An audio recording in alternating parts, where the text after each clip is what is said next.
الحمد لله نحمده ونستعينه ونستغفره ونؤمن به ونتوكل عليه ونعوذ بالله من شرور أنفسنا ومن سيئات أعمالنا من يهده الله فلا مضل له ومن يضلل فلا هادي له ونشهد أن لا إله إلا الله وحده لا شريك له ونشهد أن سيدنا ومولانا محمدا عبده ورسوله أما بعد فأعوذ بالله من الشيطان الرجيم بسم الله الرحمن الرحيم قد أفلح من تزكى وذكر اسم ربه فصلى وقال الله في مقام آخر يا أيها الذين آمنوا توبوا إلى الله توبة نصوحا يصلح لكم أعمالكم ويغفر لكم ذنوبكم صدق اللہ مولانا العظیم۔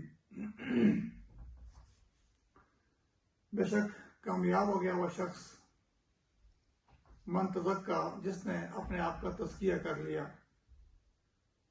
وذکر اسم ربہ فصلی اور اس نے اپنے رب کا نام لیا اور اس نے نماز پڑھی۔ اے وہ لوگوں جو ایمان لائے ہو، تم توبہ کرو اللہ کی طرف، تم رجوع کرو اللہ کی طرف، توبۃ نصوحا، توبۃ نصوحا، یصلح لکم اعمالکم، وہ تمہارے اعمال کی اصلاح کر دے گا، ویغفر لکم ذنوبکم، اور وہ تمہارے گناہوں کو بخش دے گا۔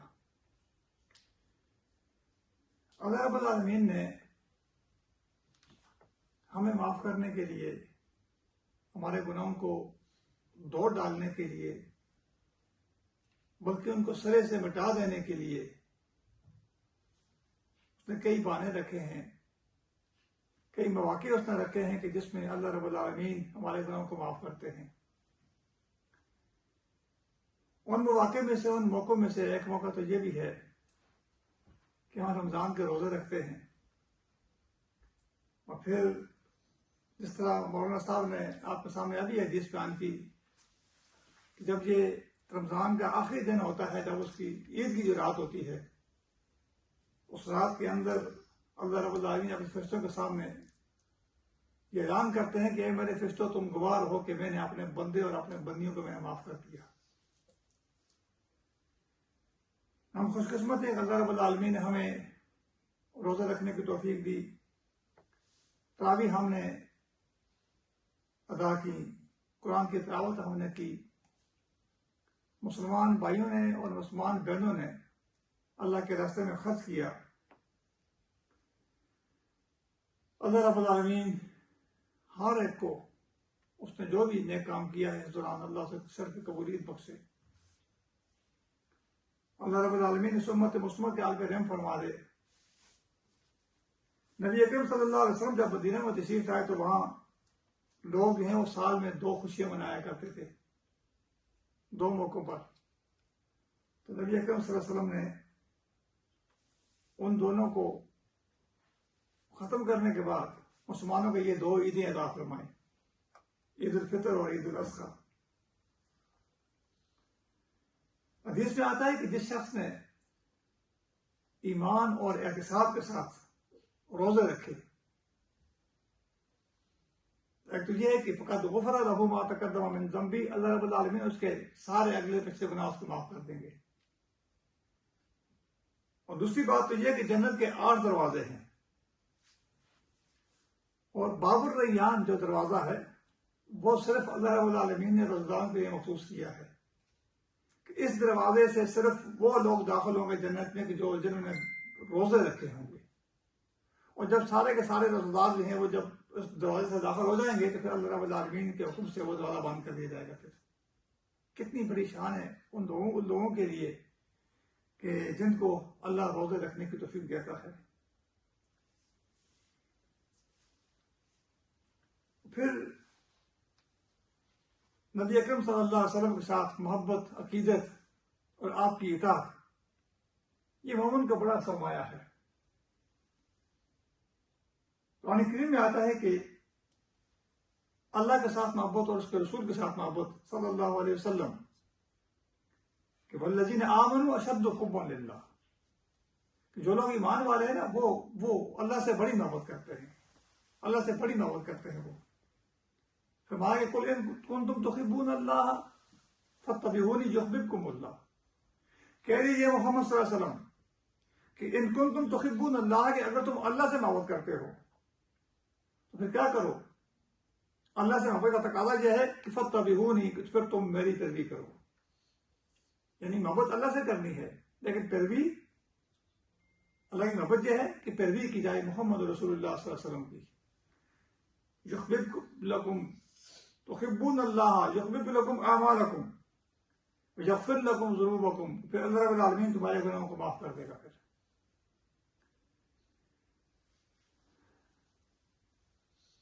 مسلمان جہاں بھی ہے، جس دنیا میں بھی رہتا ہے، وہ مشرق میں ہے کہ مغرب میں، شمال میں ہے کہ جنوب میں، وہ جہاں بھی ہے وہ اللہ کے دین کا داعی ہے اور اللہ کے اور وہ مسلمانوں کا وہ سفیر ہے. اس لیے ایک مسلمان کی حیثیت سے ہمیں اپنی زندگی ایسے گزارنی چاہیے کہ ہمارے کسی عمل کی وجہ سے نہ مسلمان بدنام ہو اور نہ اسلام بدنام ہو. اس لیے ہمیں سوچ سمجھ کے ہمیں جو اپنی زندگی گزارنی چاہیے، ہمارا قول اور ہمارے فعل میں تضاد نہ ہو. نیکی ہر جگہ نیکی ہے اور برائی ہر جگہ برائی ہے. اس لیے ہمیں ہر وہ کام کرنا چاہیے کہ جس میں ہمیں اللہ کے سامنے اور اللہ کے رسول کے سامنے جو قیامت کے دن ہمیں وہ شرمندہ نہ ہونا پڑے.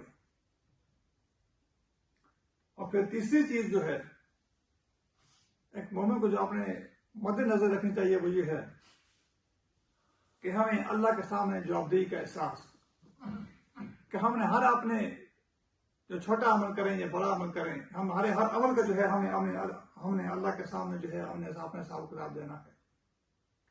وَمَن يَعْمَلْ مِثْقَالَ ذَرَّةٍ خَيْرًا يَرَهُ وَمَن يَعْمَلْ مِثْقَالَ ذَرَّةٍ شَرًّا يَرَهُ. کہ اگر ہم کوئی چھوٹا سا کام بھی کریں گے نیکی کا تو اللہ تعالیٰ اس کو بھی دیکھ رہے ہیں، اور اگر ہم کوئی چھوٹا سا بڑا کام کریں گے تو اللہ تعالیٰ اس کو بھی دیکھ رہے ہیں. اس لیے یہ جوابدہی کا احساس، یہ وہ تیسری چیز ہے کہ جو ایک مومن کو ہر اس کام سے روکے رکھتی ہے کہ ہم اللہ کے سامنے اور حضور اکرم صلی اللہ علیہ وسلم کے سامنے ہم قیامت کے دن شرمندہ نہ ہوں. ہماری اخروی اور ہماری دنیوی کامیابی کا راز اور دار و مدار اس بات پر ہے کہ ہم اپنے اندر تقویٰ پیدا کریں، اللہ کا خوف اور اللہ کا ڈر پیدا کریں. اور یہی کنجی ہے، یہ کنجی ہے اس بات کی کہ ہم کامیاب ہو جائیں گے. پھر اللہ کا ڈر، اللہ کا خوف اور تقویٰ جو ہے یہ وہ بنیادی چیز ہے کہ جو انسان کو اللہ کی نافرمانی سے روکے رکھتی ہے. اللہ رب العالمین سے دعا ہے کہ اللہ تعالیٰ ہمیں اپنے اندر تقویٰ پیدا کرنے کو توفیق دے. اور پھر چوتھی بات اس میں یہ ہے کہ ہم توبہ اور استغفار کریں. آج کا دن خاص طور پر عید کا دن جو ہے یہ توبہ اور استغفار کا دن ہے کہ رب العالمین رمضان کے دوران ہم سے جو کچھ کوتاہیاں ہوئی ہیں یا اس سے پہلے جو ہم سے غلطیاں ہم سے گناہ ہو گئے ہیں جانے میں یا انجانے میں، یا رب العالمین تو ان کو معاف فرما دے. یا رب العالمین تو نبی اکرم صلی اللہ علیہ وسلم کے حدیث کے مطابق جب امت کے افراد جب عید کی نماز پڑھ کے مسجد سے جب باہر جاتے ہیں تو وہ گناہوں سے ایسے پاک ہوتے ہیں کہ جس طرح ایک بچہ گناہوں سے پاک ہوتا ہے، نیا بچہ پیدا ہونے والا. یا اللہ ہمارے گناہوں کو ایسے ہی معاف کر دے. آج جو ہی ہم مسجد سے باہر قدم رکھیں تو ہمارے گناہ پہلے سارے گناہ اللہ تو معاف کر دے. اللہ سے یہ دعا ہے کہ خداوند قدوس امت مسلمہ کے حال پہ رحم فرمائے. جو ایک بہت بڑی آزمائش جو ہے اس امت پہ جو آن پڑی ہے، یا اللہ تو اس سے نجات عطا فرما. یا اللہ اس وبا سے، اس مصیبت سے پوری انسانیت کو محفوظ رکھ. یا خداوند قدوس تو ہمارے گناہ کو طرف نہ دیکھ. یا اللہ تو غفور الرحیم ہے، تو جتنا تو بڑا ہے یا خداوند قدوس ہم مجبور ہیں، بے بس ہیں. یا ہمارے مالک خداوند قدوس اس بیماری کو ختم کرنے والا تو ہی ہے، تیرے سوا کوئی بھی نہیں ہے. یا اللہ اس بیماری کا تو خاتمہ فرما دے، امت مسلمہ کا حال فرما دے. مسلمان جہاں کمزور ہیں یا اللہ تو ان کی مدد فرما. وما علینا الا البلاغ المبین. جزاکم اللہ خیر.